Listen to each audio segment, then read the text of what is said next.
Assalamualaikum warahmatullahi wabarakatuh.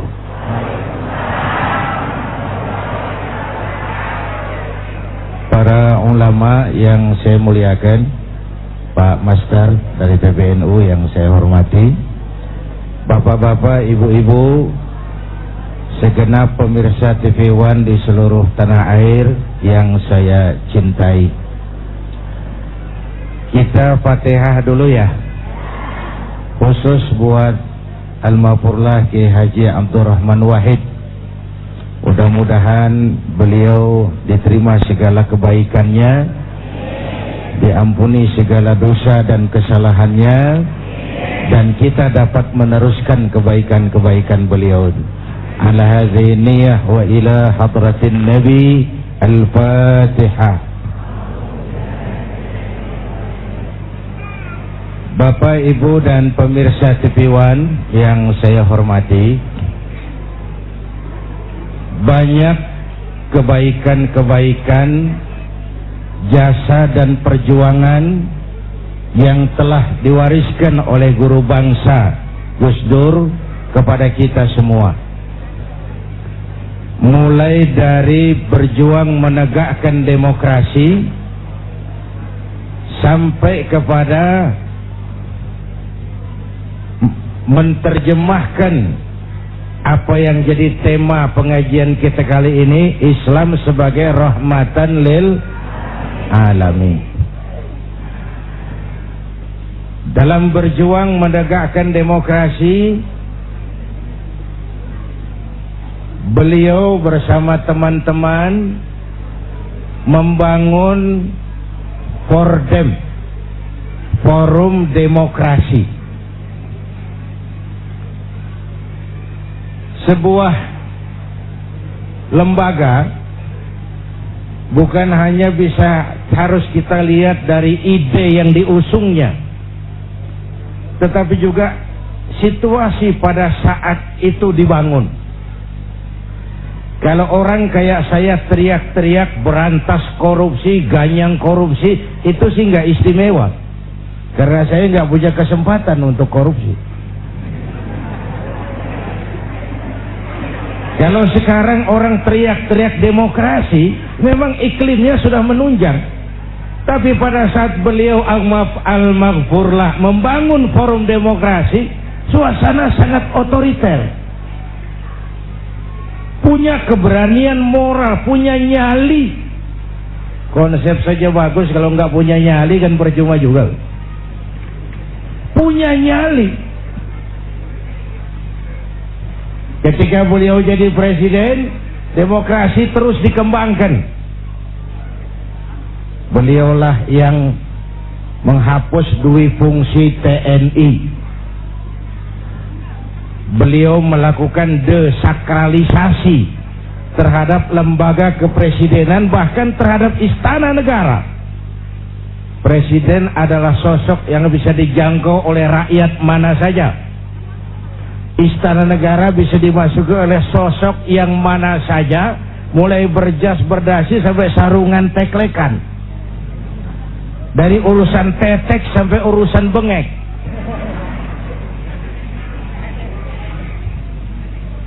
Kehebatan istana negara itu bukan karena dipagar tinggi biayanya 20 miliar, bukan. Tapi karena dia aspiratif, dia menampung, dia mau menjadi lembaga yang mewakili kepentingan rakyat banyak. Bapak Ibu hadirin yang saya hormati, jasa beliau dalam mengembangkan Islam yang rahmatan lil alamin juga dahsyat. Mari, ini kan menjelang bulan Maulid. Buat kita, idola kita tidak lain baginda Rasul. Ya Bu ya? Apa? Baginda Rasul. Kenapa baginda Rasul kok dijadikan model oleh Allah tuh kenapa? Ada dua hal. Pertama, karena beliau manusia seperti kita nih, utuh manusia. Ini menyangkut predisposition. Kalau ayam disuruh nyontoh kucing, yang nyuruh nyontoh nggak punya pikiran, Bang. Predispositionnya nggak sama. Ayam kok suruh nyontoh kucing. Ayam ya nyontohnya ayam. Manusia nyontohnya manusia. Kalau manusia disuruh nyontoh malaikat, sulit dong. Gimana nyontohnya malaikat? Minum enggak, makan enggak, sama duit enggak open, sama perempuan budak. Susah kan nyontohnya?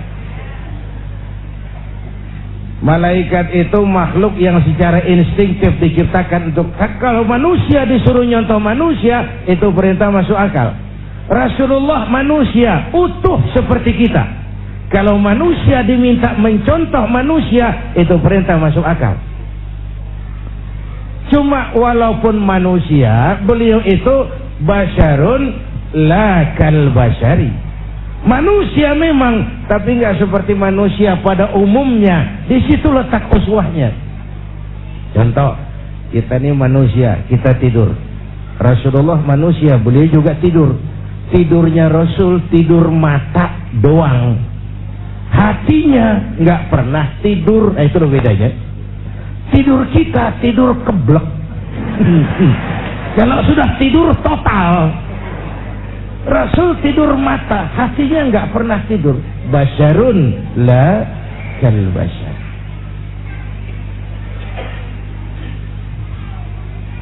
Kita manusia, kita berludah. Rasul manusia, beliau juga berludah. Ludah Rasul obat. Ludah Rasul obat.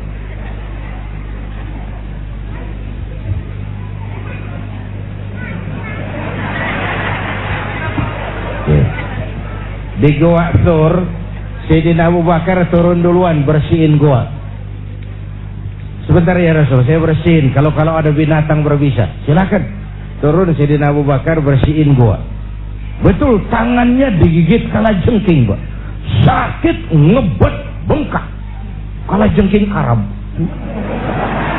Ya memang di Arab kejadian itu. Ya udah dengerin aja, kenapa sih? Ditahan saja oleh beliau. Sudah, ya Rasul silakan turun. Lama-lama di goa kelihatan juga tuh Sayyidina Abu Bakar pucat mukanya. Mabaluka ya Abu Bakar? Abu Bakar, kenapa kamu pucat? Enggak. Berat meninggalkan Mekah? Enggak. Malas hijrah ke Madinah? Enggak ya Rasul. Khawatir dikejar Quraisy? Orang kata enggak. Kenapa mukamu pucat? Tangan digigit kalajengking. Kenapa kau ngomong dari tadi? Saya nggak mau nyusahin hati Tuhan ya Rasul, biarlah saya tahu. Kau siniin tanganmu. Diambil sama baginda Rasul. Bismillahirrahmanirrahim. Diludahin, sembuh, ringkas saat itu juga. Ludah Rasul. Coba kita yang ngeludahin, bikin bengkak urusan, bukan bikin sembuh. Ya bacaan sih sama, bobot yang beda gitu. Ini kan zaman sekarang kita mau nyari keramat tempelan melulu nih. Bacaan sih sama, bobot yang beda. Kita manusia berkeringat, Rasul manusia, beliau juga berkeringat. Keringatnya baginda Rasul harum wangi bau minyak kasturi. Zaman belum ada parfum. Keringat kita rasain aja masing-masing. Itu sisi pertama kenapa beliau dijadikan model. Ini nanti baru pengantar menuju rahmatan lil alamin. Alasan kedua kenapa beliau jadi contoh, karena beliau sosok yang multidimensi. Sesuatu itu bisa dijadikan contoh kalau dia multi. Saya ini guru Pak, Rasul ngajar Mas. Saya ini jenderal Pak, Rasul mimpin tentara di medan perang. Saya ini pengusaha Pak, Rasul dagang Bung. Saya ini mubalik, Rasul dakwah Mas. Saya ini kepala rumah tangga, Rasul punya anak istri Bung. Dan di dalam keseluruhannya beliau uswatun. Bagaimana membina rumah tangga bahagia menurut contoh Nabi Isa? Tidak ada Mas. Kenapa? Nabi Isa belum sempat kawin. Nabi Isa belum sempat kawin. Ada pengikut Nabi Isa menyangka tidak kawin ajaran Nabi Isa, ikut lagi nggak kawin, mubazir. Oh Pak, saya kalau kiai nggak boleh kawin, saya pilih berhenti jadi kiai Pak.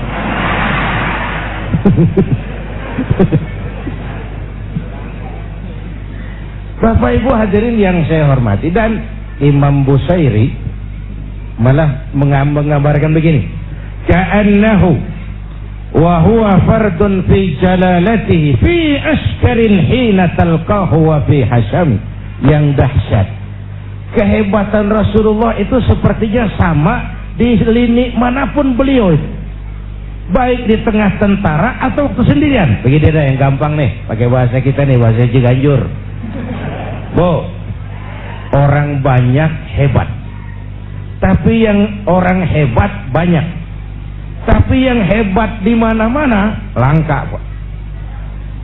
Rasulullah ini lagi duduk hebat, lagi tidur hebat, lagi jalan hebat, di masjid hebat, di medan perang hebat, di depan anak-anak hebat, di mata musuhnya hebat, di depan teman-temannya hebat, di depan istrinya hebat. Loh, susah nyari orang begini. Kita hebatnya setempat. Di kantor hebat, sekantor orang diomelin. Di kantor, pulang ke rumah dikeplak sama bininya, diem aja dia nggak ngelawan.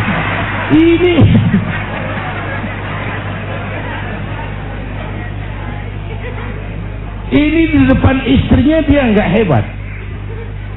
Bapak Ibu hadirin yang saya hormati, nah beliau ini diutus rahmatan lil alamin, sebagai rahmah bagi semesta alam.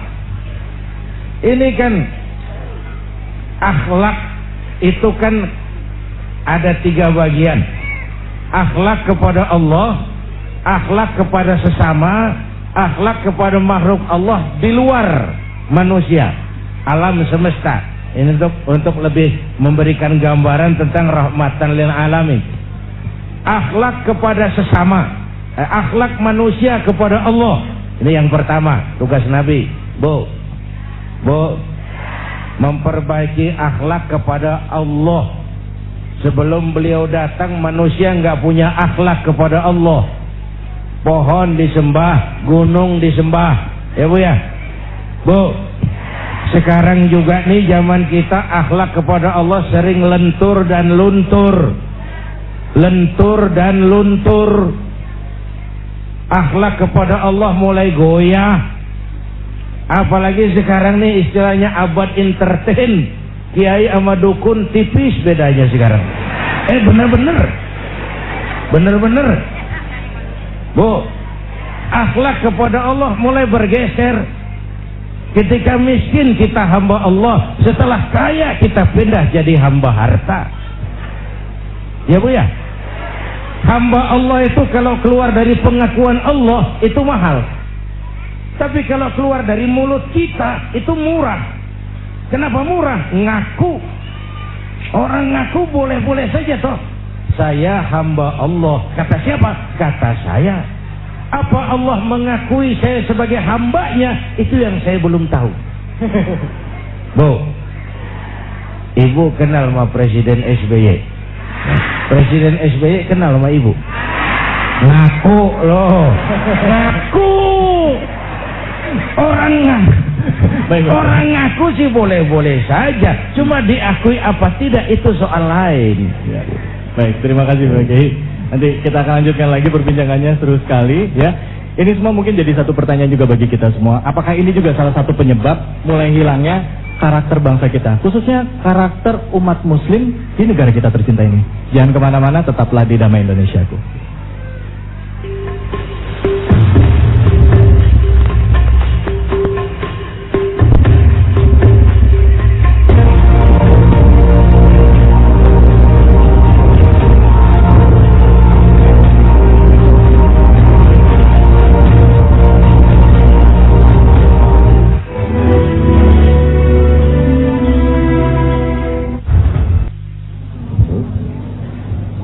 Bapak, Ibu, dan segenap pemirsa TV One di seluruh tanah air.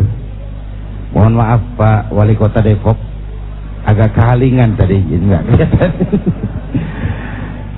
Bapak Ibu hadirin yang saya hormati,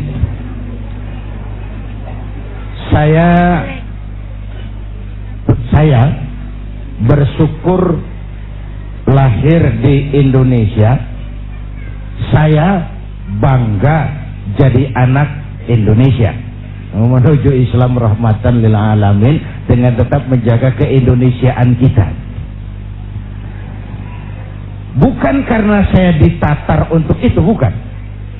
Pertama karena perjalanan dakwah saya ke seluruh pelosok Nusantara, saya saksikan wajah Indonesia dari desa ke desa.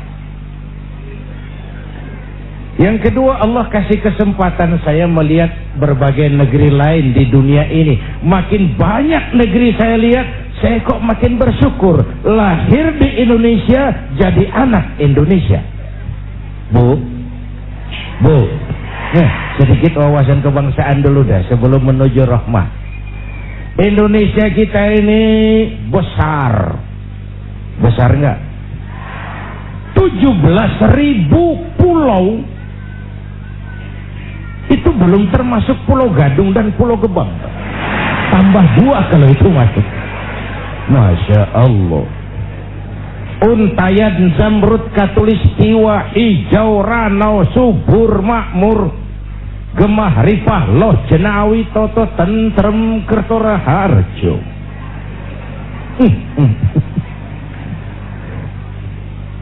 Besar, buminya subur. Di atas perut bumi Indonesia segala tanaman hidup. Di bawah perut buminya ada gas, ya Bu, ada minyak, ada lumpur, ada batu bara. Lautnya kaya, hutannya kaya. Bu, ini titipan Allah kepada kita, orang Indonesia, rakyat Indonesia. Kekayaan negeri ini dikuasai oleh negara, itu sudah betul. Tapi harus digunakan bagi sebesar-besar kemakmuran rakyat. Itu amanat pasal 33. Itulah sebabnya kita perlu membangun kebersamaan. Bu, kita ini sudah diajarkan oleh masjid bagaimana menata masyarakat yang baik, memelihara kemajmukan. Coba masyarakat masjid. Pertama, siapapun masuk masjid copot sendal, buka sepatu. Benar itu? Kan ini masyarakat yang mau kita bangun. Jangan ada warga negara kelas 1 di republik ini. Lurah masuk masjid buka sepatu, rah. Camat masuk masjid buka sepatu. Itu Pak tuh yang ngomong tuh. Enggak, mat. Tapi yang penting kemajmukan. Kalau sudah masuk ke masjid, sholat berjamaah, nggak pernah kita usil dari mana orang datang. Yang penting kemana dia menghadap. Inilah komitmen keindonesiaan. Coba masyarakat masjid, lo dari mana? Dari kidul, Mang, madep ngulon. Lo dari mana? Dari wetan, madep ngulon. Lo dari mana? Dari kulon, madep ngulon juga lo. Kita ini bineka tapi tunggal. Kita ini beragam, tapi oleh Islam memperkuat semangat nasionalisme ketika Rasul mengajarkan hubbul watan minal, cinta tanah air bagian dari iman. Lah tanah air kita bukan Arab Saudi, bukan Palestina, bukan Aljazair. Tanah air kita mencintai Indonesia bagian daripada iman. Saya belum pernah melihat suatu agama mengajarkan begini luhur, cinta tanah air bagian daripada iman. Bagaimana agama mendorong mengentalnya semangat nasionalisme. Bapak Ibu hadirin yang saya hormati, oleh karena itu Islam harus kita terjemahkan dalam skala yang rahmatan lil, mulai sesama makhluk manusia, baik kepada makhluk Allah di luar manusia. Sekarang ini kan alam kurang ramah dengan kita karena kita juga tidak ramah kepada alam. Bu, yang gampang deh nih, bentar ya pakai bahasa Ciganjur, Bu. Bu,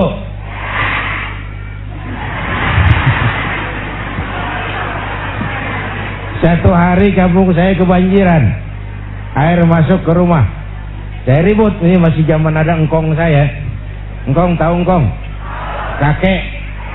Saya teriak, "Kong, banjir Kong." Kata engkong saya, "Biarin, bukan salah air, habis salah lo." Salah kita bagaimana Kong? Lo tempat air lo tempatin, yang punya datang pan kagak ngerti. Tempat gua di sini kenapa ada lo? Bu, engkong saya nggak makan bangku sekolahan, tapi wise, berpikir pada tatanan keseimbangan. Air kan bukan musuh, air pan temen. Temen kan kudu punya tempat. Nah kalau tempatnya kagak punya, apa dia nggak ngayap masuk ke rumah kita? Air kasih tempat. Oke, baik Pak Kiai. Nanti kita akan lanjutkan lagi Pak Kiai. Sepertinya ini sudah ada yang bergabung bersama kami melalui interaktif, ingin bertanya sama Pak Kiai seputar dengan tema kita kali ini. Halo, assalamualaikum. Assalamualaikum warahmatullahi wabarakatuh. Ya, Ibu siapa di mana ini, Bu? Dengan Ibu Ritonga, saya di Pulau Mas, Jakarta Timur. Ibu Ritonga, Pulau Mas, Jakarta Timur. Silakan Ibu, pertanyaannya apa, Bu? Terima kasih. Assalamualaikum Ustaz. Saya mau bertanya begini, terkait dengan baginda Rasulullah. Kalaulah ketika beliau dulu hidup, itu kekerasan atau tindakan yang mungkin dibilang sedikit aktif gitu ya, itu jelas musuhnya itu benar-benar orang kafir. Lalu di sejarah yang mana yang dicontohkan oleh Rasulullah, kita boleh juga melakukan kekerasan atau menegakkan kebenaran itu, sedangkan yang kita hadapi sekarang kan tidak seperti dahulu, Ustaz. Sekarang ditabur itu oleh justru orang-orang yang seperti Ustaz tadi bilang mengaku Islam. Dan jelasnya lagi, yang mengaku itu adalah para pemimpin kita, penegak keadilan kita, penegak hukum kita. Nah itu bagaimana? Setahu saya yang bodoh ini, saya belum pernah mendapatkan kisahnya gitu, Ustaz. Karena kalau ditekan terus juga bagaimana gitu. Sehingga terkait ini kebetulan di tempat juga Al-Marsurah gitu ya, beliau saja yang menebarkan semangat kebangsaan. Itu tantangannya justru dari kita sendiri begitu loh, dari kaum kita, umat Rasulullah sendiri gitu loh ya. Jadi sebatas mana sih kita boleh melakukan kekerasan gitu untuk menegakkan kebenaran. Terima kasih. Wassalamualaikum. Waalaikumsalam warahmatullahi wabarakatuh. Terima kasih Bu Ritonga, nanti akan dijawab oleh Pak Kiai Haji Zainuddin MZ. Buat Anda yang ingin tahu jawabannya, jangan kemana-mana, tetaplah di Damai Indonesia.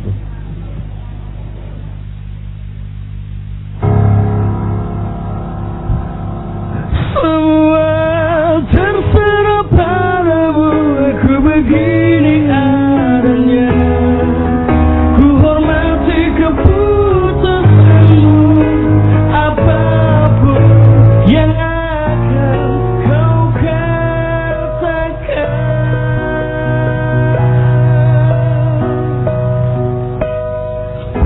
Ketika pertama ku jumpa denganmu, bukankah pernah ku tanyakan padamu, kasih takkan kecewakan kau pada diriku, takkan menyesalkan kau hidup denganku nanti.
atau yang terkait Pacitan, itu gua. Ketua Mahkamah Konstitusi Mahfud MD mengatakan proses pemakzulan presiden tidaklah mudah. Dalam orasi ilmiah terkait masalah konstitusi dan penegakan hukum di Indonesia siang ini, Mahfud mengatakan DPR harus memutuskan pemakzulan dalam sidang paripurna yang dihadiri oleh 2/3 anggota DPR dan 2/3 yang hadir harus menyetujuinya. Kemudian pemakzulan itu harus diserahkan kepada Mahkamah Konstitusi. Dalam hal ini, MK bertugas memberi penilaian hukum. Jika para hakim konstitusi berpendapat presiden melanggar hukum, maka hal itu akan diputuskan oleh MK.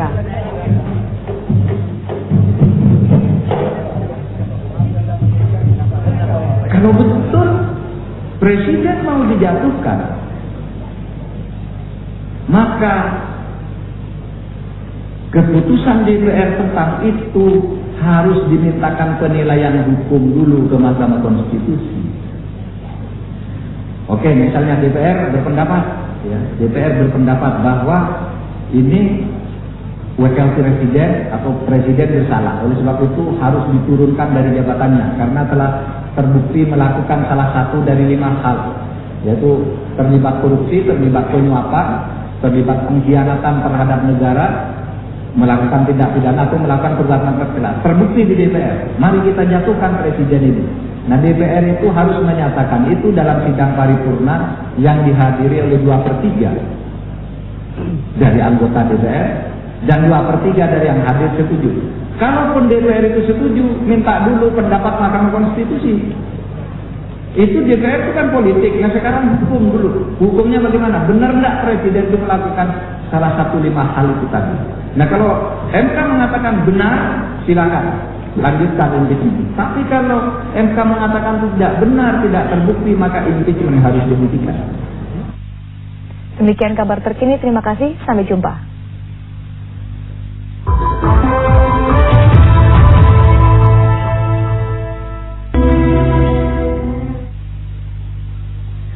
Alhamdulillahirrabbilalamin. Pemirsa TV One dimanapun saja Anda berada, kita kembali lagi di Damai Indonesiaku, Islam dan Semangat Kebangsaan, ya. Ini adalah satu judul yang kami angkat. Memang walaupun tadi saya sempat lihat dari Facebook kami, ya, Facebook Damai Indonesiaku, ada juga yang tidak setuju dengan tema tersebut. Tetapi memang, ya, perlu diakui bahwa awal mula bangsa kita ini juga tidak lepas dari peran ulama, di mana pergerakan pemberontakan pada zaman VOC itu pun juga dilakukan oleh para ulama-ulama kita dan juga para tokoh-tokoh Islam. Contohnya misalnya Sumatera Barat, ya, ada Imam Bonjol, terus ada Pangeran Diponegoro, terus juga masih ada lagi Sultan Babulah dan lain sebagainya. Nah, ini menarik sekali, ya, karena bicara mengenai perjuangan Islam seperti yang ditanyakan oleh Ibu Ritonga tadi kepada Pak Kiai, ya. Kita mempelajari bahwa Rasul sendiri dalam perjuangan, dalam peperangan juga ada kalanya melakukan kekerasan. Cuman kekerasannya seperti apa? Apakah betul kekerasannya itu menghalalkan segala cara, menghalalkan terjadinya pembunuhan? Atau memang betul, memang disahkan melakukan kekerasan dalam perjuangan Islam, Pak Kiai? Mungkin Pak Kiai bisa menjelaskan pertanyaan dari Ibu Ritonga tadi, Pak Kiai. Silakan, Pak Kiai. Bapak, Ibu, dan pemirsa TV One yang saya hormati. Watak pokok dari Islam adalah rahmatan lil, rahmat bagi alam semesta jagat raya. Tetapi di dalam menebarkan rahmatan lil alamin, Islam juga punya kaidah-kaidah untuk memelihara, menjaga, mengamankan nilai-nilai yang dimilikinya. Karena itu Al-Quran mengajarkan wa jazaa'u sayyi'atin sayyi'atun misluha faman afa wa aslaha fa ajruhu 'ala Allah. Ini kalau perlu menggunakan kekerasan, kalau perlu. Balasan suatu kejahatan adalah kejahatan yang setimpal, jangan melebihi batas. Tetapi siapa yang memberi maaf dan mencari jalan damai, itu lebih disukai Allah dan itulah yang akan beroleh pahala. Jadi coba lihat konsep perdamaian dalam Islam. Dipersilahkan manusia jadi manusia, tapi diberi peluang jadi malaikat. Jadi yang luar biasa. Kalau kamu nggak salah ditempeleng, tempeleng lagi dia, sekeras dia menempeleng kamu, itu manusiawi.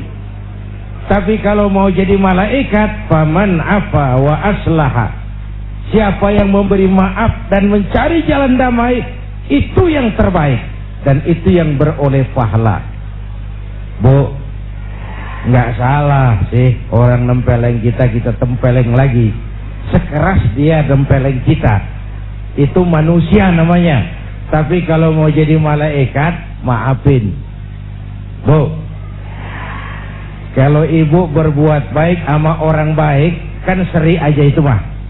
Emang kudunya begitu. Hei.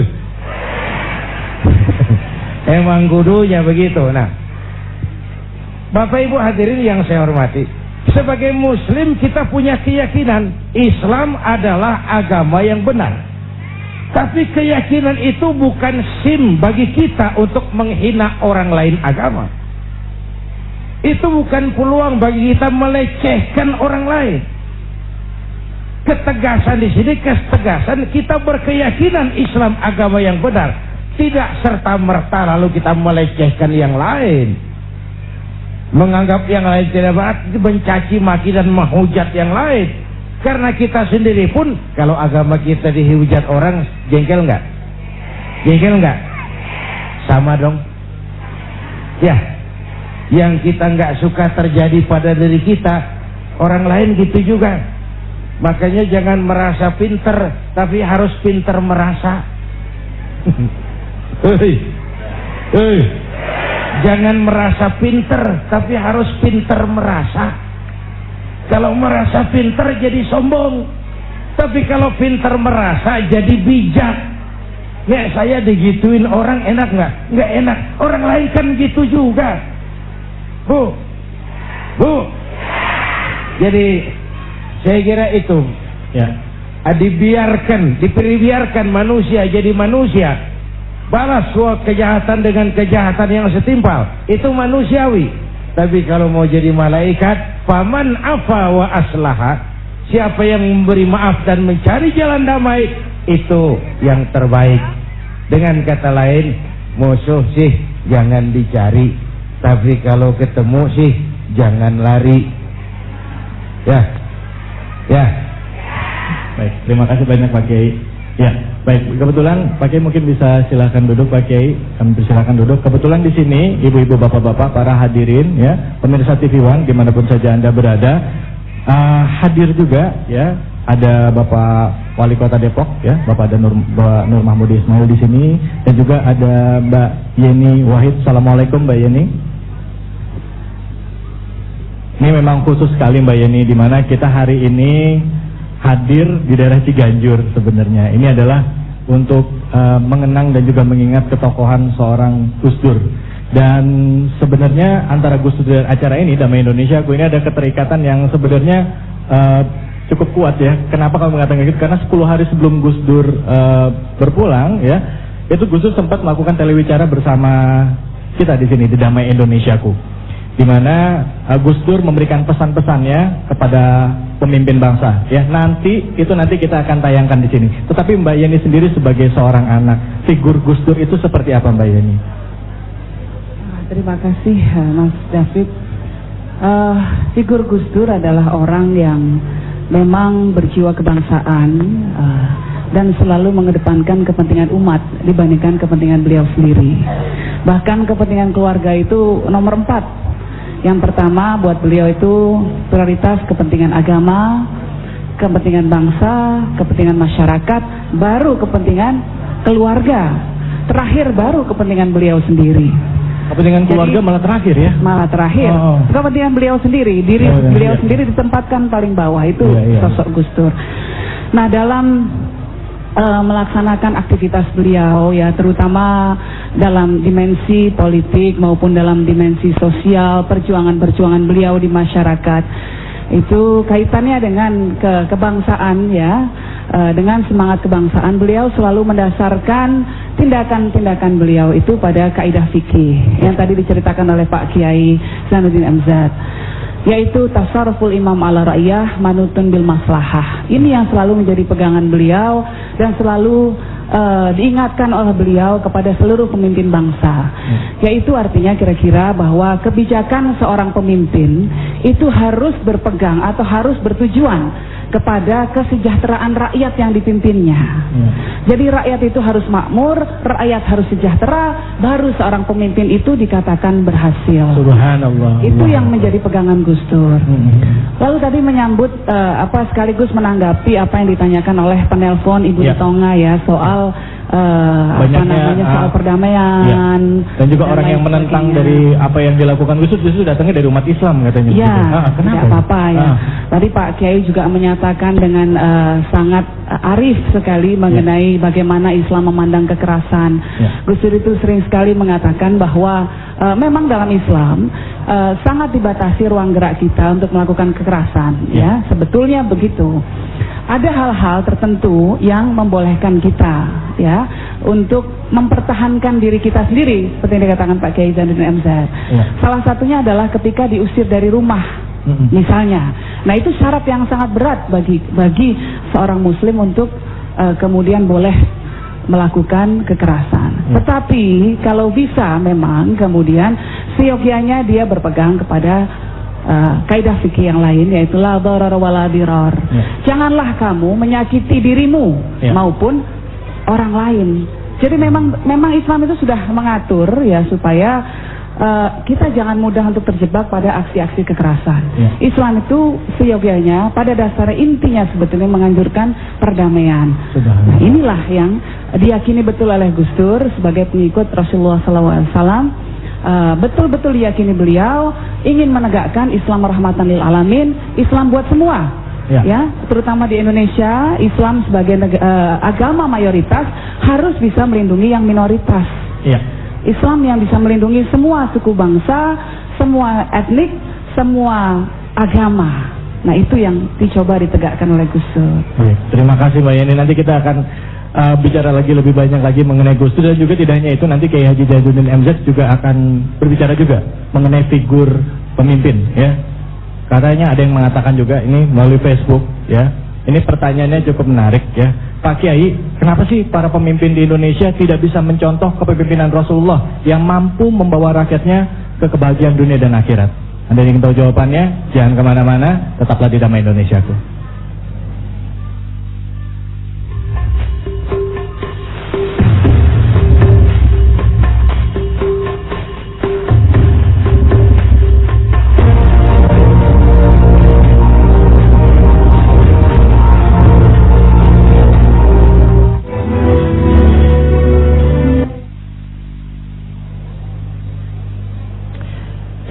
Pemirsa TV One, memang menarik sekali ya jika kita bicara mengenai rahmatan lil alamin. Islam itu seharusnya membawa kedamaian di Indonesia. Tapi kenapa Indonesia ini kok nggak tentram-tentram, nggak damai-damai? Sampai ada kawan saya ini melalui Facebook Damai Indonesia aku mengatakan bahwa apa karena figur pemimpinnya kali? Karena pemimpin kita ini tidak bisa membawa kedamaian buat bangsa kita. Jadi tidak bisa memberikan contoh maksudnya. Apakah benar seperti itu? Nah, sebelum nanti kita masuk ke tausiah dari Pak Kiai, saya akan mengajak Anda ya untuk menyaksikan cuplikan tayangan Damai Indonesiaku pada tanggal 20 Desember 2009 yang waktu itu disiarkan secara langsung dari Pondok Pesantren Darul Mutakin Bogor. Di sini Gus Dur bicara banyak mengenai keadaan bangsa dan juga seperti apa dan apa yang harus dilakukan oleh pemimpin bangsa. Kita saksikan sama-sama. Kita akan berbincang-bincang dengan salah seorang mantan Presiden Republik Indonesia, yaitu Kiai Haji Abdurrahman Wahid atau biasa disebut Gus Dur. Assalamualaikum Gus. Waalaikumsalam. Bagaimana kabar Gus Dur, sehat? Baik.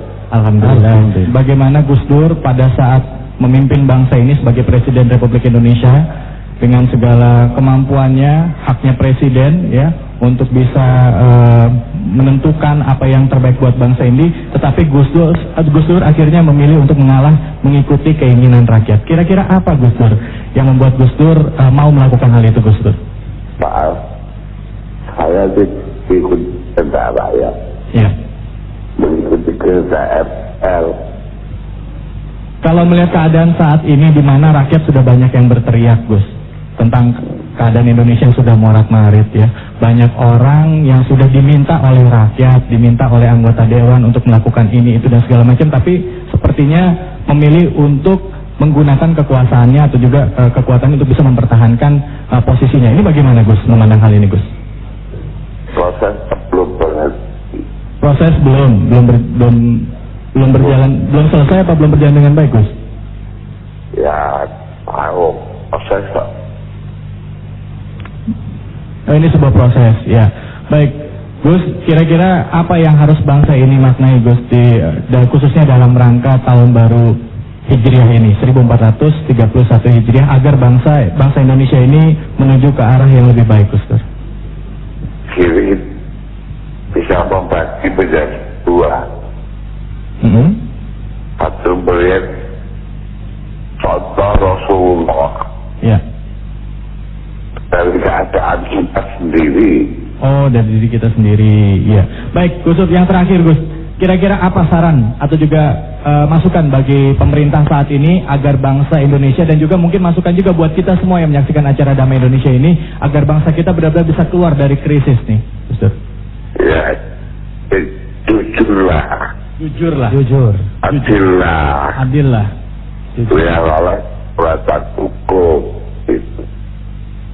Dan taat hukum. Jujurlah dan adillah, dan juga harus taat hukum. Terima kasih banyak, Gus Dur. Semoga Gus Dur bisa. Waalaikumsalam warahmatullahi wabarakatuh. Subhanallah, kita tadi sudah menyaksikan potongan peristiwa ya pada saat kita melakukan live Damai Indonesiaku tanggal 20 Desember 2009, itu 10 hari sebelum Gus Dur wafat. Jujurlah, adillah, dan taat hukum. Mbak Yeni mungkin bisa menanggapi Mbak Yeni sebelum nanti kita kembali lagi ke Pak Kiai. Silakan Mbak Yeni. Ya, memang saya ingat satu peristiwa ya yang sangat membekas dalam diri saya. Ketika beliau dulu proses dilengserkan, kemudian banyak sekali para pengikut Gus Dur lah katakanlah ya, datang semua ke Jakarta. Mereka menyatakan ingin berjuang untuk Gus Dur, bahkan siap untuk berkorban jiwa untuk beliau. Iya. Banyak sekali waktu itu, mungkin ribuan orang yang datang ke Jakarta. Oleh Gus Dur malah disuruh pulang. Hah? Disuruh pulang. Mereka disuruh pulang dan dikatakan oleh Gus Dur, kalian kalau mau protes silahkan, tetapi harus dengan damai. Tidak boleh merusak, apalagi menyakiti orang lain. Lalu Gus Dur mengatakan, tidak ada kekuasaan yang begitu berharga sampai harus dipertahankan dengan darah. Itu kata beliau. Saya mendengar waktu itu jadi ikut menangis juga, terus terang Mas David. Nah itu contoh paling mudah ya dari keteguhan Gus Dur dalam mempertahankan prinsip untuk mempertahankan perdamaian. Subhanallah, mudah-mudahan ini juga dicontoh juga bagi para pemimpin kita. Nah, untuk itu bicara mengenai figur pemimpin, mungkin lebih tepat jika Pak Kiai Haji Zainuddin MZ juga bisa menjawab keresahan hati kita dan juga pertanyaan dari kawan kita tadi. Sebenarnya apa sih yang terjadi dengan bangsa kita ini? Kenapa para pemimpin kita kok tidak bisa membawa bangsa ini ke arah kedamaian? Padahal tadi Gus Dur juga sempat menyampaikan, almarhum mengatakan bahwa jujurlah, adillah, dan taat hukum. Silakan Pak Kiai. Bapak Ibu pemirsa TV One, menarik sekali. Yang pertama, jujurlah. Jujurlah itu kalau bahasa seniman, jangan ada dusta di antara kita. Lagunya Bruri itu bagaimana?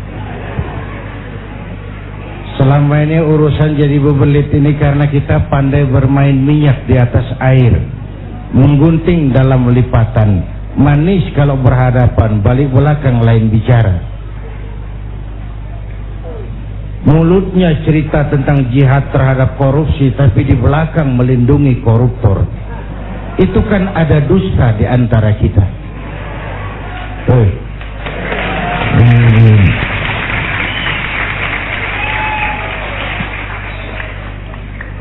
Sederhana pesan Gus Dur, jujur. Dan kejujuran itu dimulai dari diri sendiri. Rasul mengajarkan ana awwal wajibin ala ma amartukum bih. Apapun yang aku perintahkan kepadamu, aku pelaksana pertamanya. Maka perintahnya berwibawa, ajarannya diikuti orang karena beliau menggunakan prinsip ini. Lidahnya adalah hatinya, ucapannya adalah perbuatannya. Orang ikut tidak ragu-ragu. Tidak ada yang disembunyikan oleh baginda Rasul. Beliau bukan tokoh yang piawai membangun pencitraan, tidak. Beliau tokoh yang jujurlah apa adanya. Itu yang saya katakan tadi, desakralisasi lembaga kepresidenan. Presiden bisa dijangkau siapa saja. Desakralisasi istana negara, istana bisa dimasuki oleh rakyat yang bagaimanapun saja. Ya Bu? Bu? Jujurlah. Satu. Yang kedua apa? Adil. Adil. Bersikap adil, terutama kepada diri sendiri. Bapak Ibu hadirin yang saya hormati, rakyat merasa selama ini keadilan tuh mahal.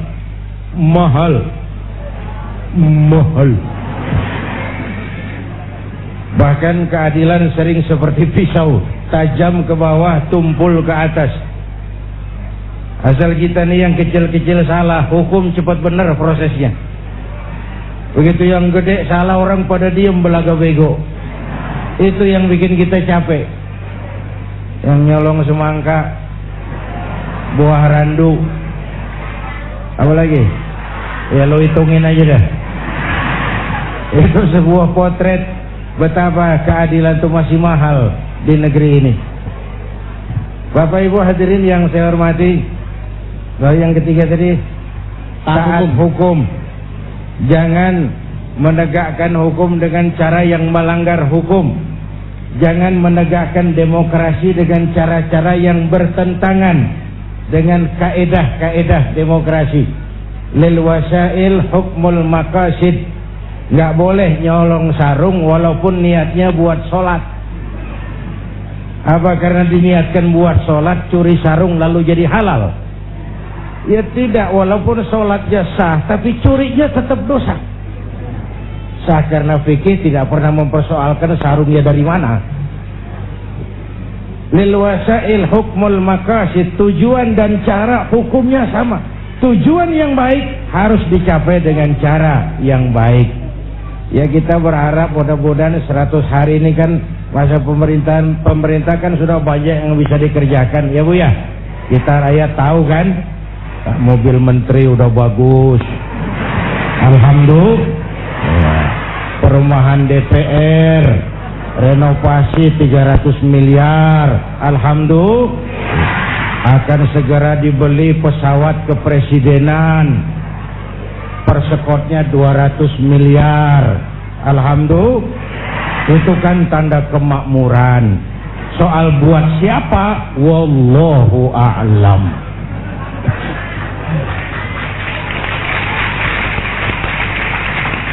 Saya nggak bisa bicara banyak mengenai hal ini, tetapi ini satu renungan buat kita semua ya. Sebelum itu, ini bicara mengenai masalah kepemimpinan yang tadi disampaikan oleh Pak Kiai tadi ya. Mungkin kita semua tidak sempurna ya. Yang ada di sini juga tidak sempurna, penuh dengan kekurangan. Tadi juga tadi di email juga ada yang masuk juga, jangan cuma bicara, tapi juga lihat juga diri Anda sendiri. Memang ini satu renungan buat kita semua, bukan kita menyalahkan, tapi justru ini bagi renungan buat kita. Bicara mengenai mendidik pemimpin, tentunya ini ada di tangan para guru kita, ya. Bagaimana guru kita dan juga orang tua mendidik anak-anak kita untuk bisa memimpin bangsa ini. Kebetulan di depan kita sudah ada Kiai Lukman nih, Pak Kiai. Kebetulan beliau juga pemimpin pesantren. Gimana sih kira-kira kita bisa mendidik anak kita atau mengkader anak-anak kita agar kelak nanti bisa menjadi generasi muda Islam yang benar-benar membawa bangsa ini ke arah kedamaian? Silakan, Pak Kiai. Baik, jadi kalau Gus Dur telah mencontohkan dengan ide-ide besar mengenai kepemimpinan sebegitu yang kemudian diterjemahkan lebih jauh oleh Kiai Haji Zainuddin MZ. Jadi pemimpin ini amanah. Kalau disebutkan di dalam hadis Nabi, qiwamud dunya bi arba'atin. Bangsa ini tegak karena 4 pilar. Satu, bi ilmil ulama, dengan ilmunya para ulama. Ya. Tapi itu maksudnya adalah dunia pendidikan, membangun etika, akhlak, ilmunya agar benar-benar menimbulkan pencerdasan dan pencerahan. Ya. Yang kedua, bi adlil umara, dengan adilnya para pemimpin. Itu artinya lembaga-lembaga hukum, lembaga peradilan, pemerintahan harus transparan dan harus menegakkan semacam law enforcement yang hebat. Ya. Ketiga, bisa khawatil agniya, dermawannya orang-orang kaya. Ya. Ini berarti sistem ekonomi kita mesti harus dibangun tidak untuk kepentingan orang-orang elit, orang-orang kaya, Ya. tetapi memang untuk rakyat, untuk bangsa. Ya. Terakhir, bidu'ail fuqara, dengan doanya orang-orang miskin. Orang miskin sekarang sudah enggan berdoa karena nasibnya tidak diperhatikan. Nah, ini saya kira contoh dari Rasul luar biasa bagaimana cinta beliau dengan orang-orang miskin, bukan mencintai kemiskinan, tetapi nasib mereka harus diangkat, sebab tanpa mengangkat mereka, mereka enggan lagi mendoakan para pemimpinnya, para ulamanya, orang-orang kayanya. Nah, bagaimana kemudian kita mendidik pemimpin ini? Didiklah dari keluarga kita. Dari keluarga ya? Dari keluarga dulu. Jadi orang tua yang memberikan contoh ya? Orang tua memberi contoh, guru di sekolahan. Contoh misalnya begini, Rasulullah itu memerintahkan kepada orang tua agar mengajari sholat sejak usia 7 tahun. Ya. Ini usia di mana karakteristik terbentuk, terbangun. Ya. Apakah dia akan menjadi kelak menjadi tokoh yang benar-benar menjadi teladan, ya, atau justru akan menjadi virus bagi masyarakat. Ya. Yang kedua apa? Yang kedua, ini di lingkungan pendidikan ini saya melihat, saya contohkan misalnya para guru agama khususnya, masih ada enggak di negeri ini yang setiap habis sholat mendoakan murid-muridnya agar menjadi anak-anak yang soleh, solihah, hidupnya manfaat dunia akhirat? Doa dari guru ya? Dari guru. Guru-guru masih ada nggak yang berdoanya? Pertanyaan tapi juga sebaliknya. Iya. Apakah misalnya saya pernah survei Mas David, ya, anak-anak SLTA di Jakarta, Jabodetabek ini yang masih membaca Robbil Firli wali walidayya warhamhuma kama rabbani shaghira, mendoakan orang tuanya, ini 0, sekian persen. Allah. Ini tragedi spiritual dan tragedi bangsa kita sebenarnya. Ya, ya, ya. Nah, ini dari sini barangkali nanti kita akan mengenal bahwa pluralitas yang dibangun, ide-ide besarnya oleh Gus Dur misalnya, dengan di Al-Quran disebut lita'arofu, ya, lita'arofu, saling berta'aruf ini bukan sekadar mengenal, saling kenal mengenal, tapi saling menularkan ilmu pengetahuan, saling menularkan nilai-nilai kebajikan, saling menularkan khazanah kepribadian masing-masing agar lebih transformatif. Ya. Dan satu hal, saling mengenalkan makrifat kepada Allah Subhanahu wa taala.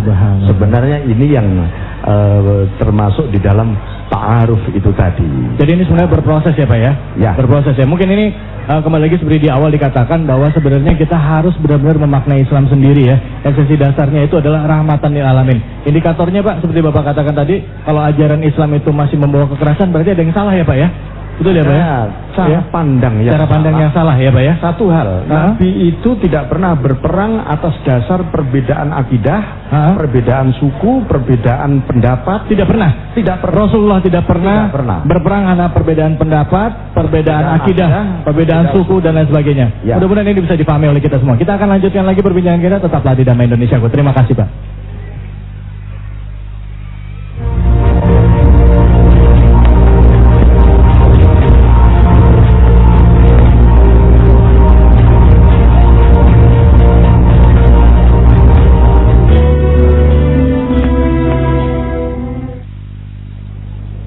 Alhamdulillah kita kita kembali lagi di Damai Indonesiaku. Buat Anda yang baru saja bergabung, kami ucapkan selamat bergabung ya. Walaupun sekarang kita sudah masuki segmen 7 ya, sudah masuki segmen terakhir ya, 2 segmen terakhir di acara Damai Indonesiaku. Tapi sebelumnya kita masih bicara mengenai masalah Islam dan juga semangat kebangsaan. Di segmen terakhir kita sempat menyinggung mengenai masalah figur kepemimpinan. Contohnya tadi adalah Gus Dur ya, yang mengingatkan kepada kita semuanya termasuk para pemimpin bangsa ini harus jujur, adil dan taat hukum. Kebetulan bicara mengenai pemimpin, di hadapan saya juga ada pelaksana nih yang saat ini juga masih memimpin ya, yaitu Bapak Nur Mahmudi Ismail. Assalamualaikum Pak. Ya, Bapak mungkin bisa bicara mengenai masalah pemimpin sedikit Pak. Silakan Pak. Apa sih kesulitannya pemimpin ini untuk bisa menegakkan kebenaran pada saat ini? Silakan Pak. Ya, terima kasih. Pada hakikatnya, dikala kita diberi amanah untuk memimpin satu wilayah, misalnya di Depok, kita berhadapan dengan seluruh permasalahan. Dimulai dari orang yang mau nikah, bayi yang mau lahir, orang yang sedang sakit, sampai kepada orang yang mau meninggal atau pasca meninggal juga. Nah, dari keadaan ini kita akan berhadapan dengan kebutuhan-kebutuhan dasar manusia, mulai dari sisi kesehatannya, pendidikannya, kemudian juga kesejahteraan ekonominya. Sulitnya apa sih Pak? Untuk sulitnya apa gitu? Maksudnya pada saat kita berusaha menegakkan kebenaran, sulitnya dari sisi pemimpin apa kira-kira Pak? Kalau ditanya sulitnya sebenarnya adalah memulai dari diri sendiri. Nah, memulai dari sendiri sudah ada contoh ya Pak ya, panutan gitu ya. Oke, baik, ini jadi satu catatan buat kita semua. Kenapa saya tanyakan begini ya? Karena dari tadi kita melihatnya dari sudut pandang rakyat, tapi dari sudut pandang pemimpin nggak ada, ya kan? Nah, ini satu teguran buat kita semua dan juga renungan untuk kita semua dan juga bagi para pemimpin untuk memulai dari diri sendiri, termasuk diri kita, ya, tidak hanya menyalahkan orang lain. Oke Pak Kiai, mungkin Pak Kiai bisa menanggapi Pak Kiai. Kira-kira Islam pada saat ini di Indonesia ya, yang diharapkan ke depannya adalah Islam yang bentukannya seperti apa? Bentuk pemahaman Islam seperti apa yang diharapkan bisa dipahami oleh rakyat Indonesia mayoritas adalah umat Islam? Silakan Pak Kiai. Ya, Bapak Ibu hadirin, saya mulai dulu dengan masalah pemimpin. Buat kita yang suka ngaji, fikih udah ngajarin sebenarnya ya. Kalau cari imam tuh syarat pertamanya a'lamuhum. Orang yang paling alim di kampungmu siapa? Pilih jadi imam. Yang paling alim, bukan yang paling tua. Paling alim. Artinya apa dalam konteks berbangsa? Yang paling tahu urusan, lalu bisa cari jalan keluarnya. Kalau ada dua orang alimnya sama, yang mana yang dipilih? Afsahuhum, yang lebih fasih lidahnya. Yang satu alim pelok, yang satu alim nggak pelok. Yang nggak pelok jadi imam. Sebab nggak sah orang fasih bermakmum kepada imam pelok. Pak, ini imam pelok, makmum pelok semua. Sah. Namanya kampung pelok, biarin, nggak apa-apa. Yang fasih itu dalam konteks berbangsa itu apa? Yang nyambung sama rakyatnya. Enak kalau punya imam nyambung sama makmum, ngikutnya ikhlas gitu. Rukuknya enak, sujudnya enak. Kenapa? Imam tahu benar keadaan makmum. Fasih itu nyambung, Bu. Makanya Rasul ajarkan, iza amma ahadukumun nas falyukhaffif. Kalau kamu jadi imam, ringankan sholatmu. Jangan terlalu panjang kalau jadi imam. Kenapa? Makmum gak sama kekuatannya. Ini makmum gak sama kekuatannya. Ada makmum yang tua rentak, diri aja udah gemeter. Ada makmum yang punya darah tinggi, kalau sujud kelamaan palanya sakit. Ada makmum yang udah janji habis sholat mau terima duit. Bayangin kalau imam kelamaan. Ini nggak bisa tahu keadaan makmumnya, Bu. Tahu persis keadaan rakyatnya. Jangan udah sholat isya berjamaah, rakaat pertama selesai Fatihah, Yasin. Ini imam nggak aspiratif nih. Makmum ikut sih ikut tapi ngancem. Paling sekali ini gua sholat di sini. Besok nggak bakalan balik lagi. Tuh imam kayak begitu sekali doang dipilih. Tuh. Kalau fasihnya sama, yang mana yang diangkat, yang dipilih? Aktsaruhum sinnan, senioritas. Kalau lahirnya bareng, awaluhum hijratan, ini dalam konteks yang lebih nasionalis, yang lebih Indonesia. Awaluhum hijratan, yang lebih dulu tinggal di situ. Ini kan dalam konteks pemahaman yang lebih berjiwa nasionalis. Yang zahir batinnya Indonesia, bukan cuma orang Indonesia tapi ngagumi negeri lain.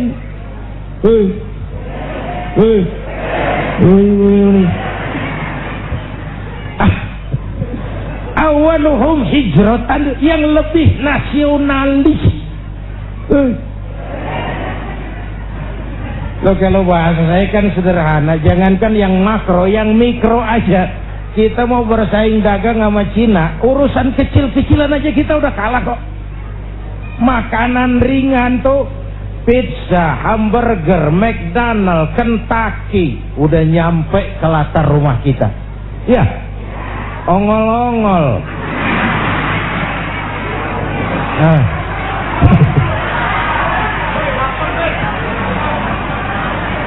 Janganlah bicara nasionalisme yang makro membumbung, yang mikro-mikroan aja kita sendiri sudah lentur dan luntur. Jadi memang konteksnya cari pemimpin itu yang lebih nasionalis, awaluhum hijratan, yang lebih dulu tinggal di situ, dia lebih paham lingkungan.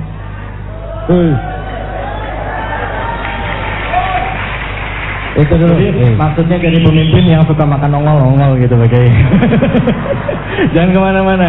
Kita akan kembali lagi, tentunya nanti akan kita dengar kesimpulan seperti apa. Mbak Yeni juga nanti mungkin akan bicara juga. Jangan kemana, tetaplah di Damai Indonesiaku.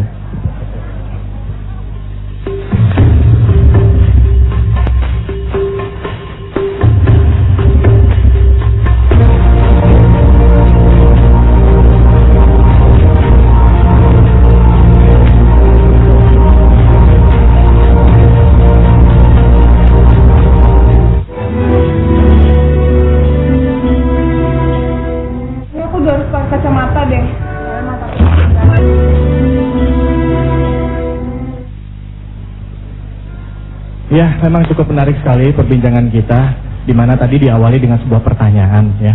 Katanya umat Islam Indonesia ini mayoritas penduduknya beragama Islam, dan kita semua sepaham bahwa Islam itu rahmatan lil alamin. Tapi kenapa faktanya negara kita kok tidak tentram-tentram? Permasalahan selalu saja muncul, bahkan selalu erat kaitannya dengan kekerasan. Tadi sudah mulai terjawab satu persatu, sudah mulai diurai dari mulai masalah diri kita sendiri, masalah kepemimpinan, termasuk juga 3 hal yang disampaikan oleh Gus Dur tadi, almarhum Gus Dur, yaitu mengenai masalah kejujuran, keadilan, dan taat hukum. Renungan untuk kita semuanya.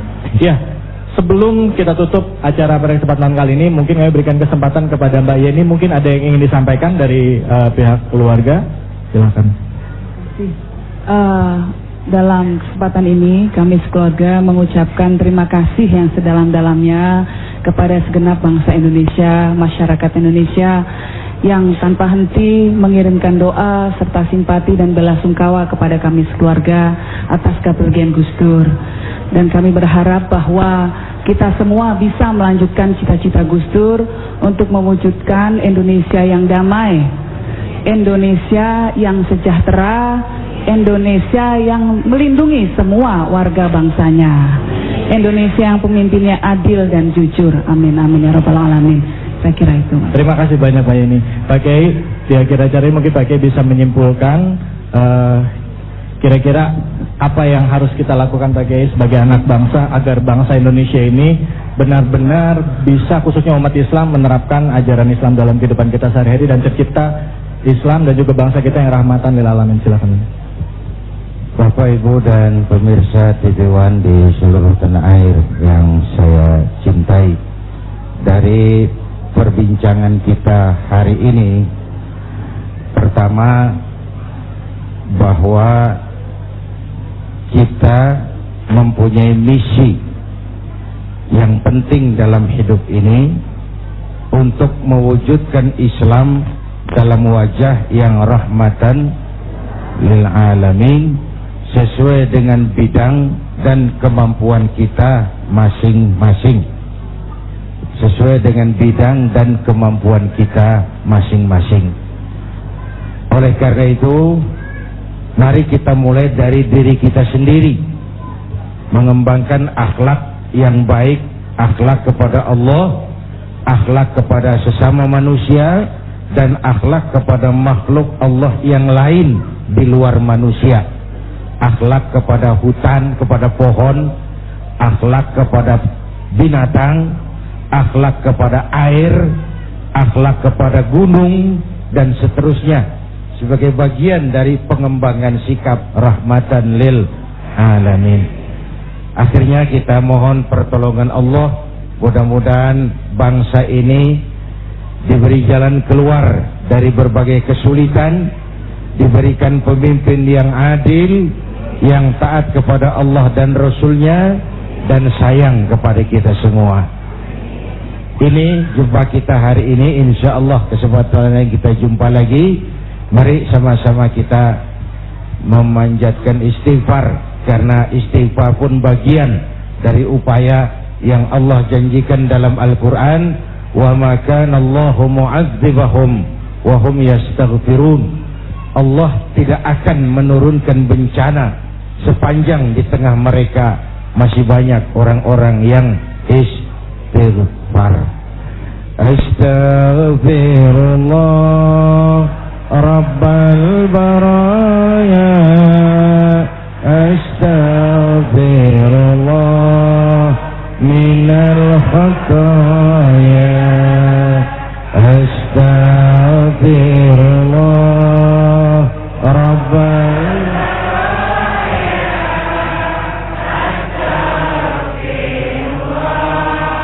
minal khataya.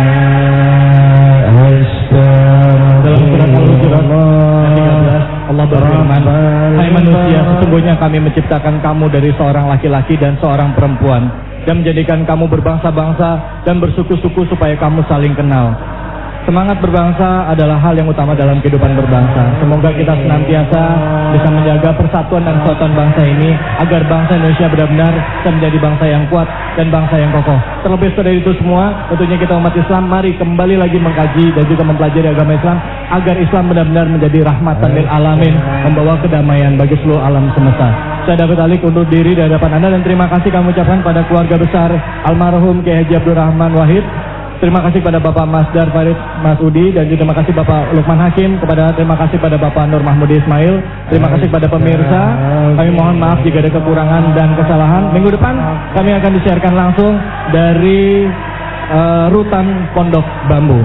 Wabillahi taufiq wal hidayah. Wassalamualaikum warahmatullahi wabarakatuh.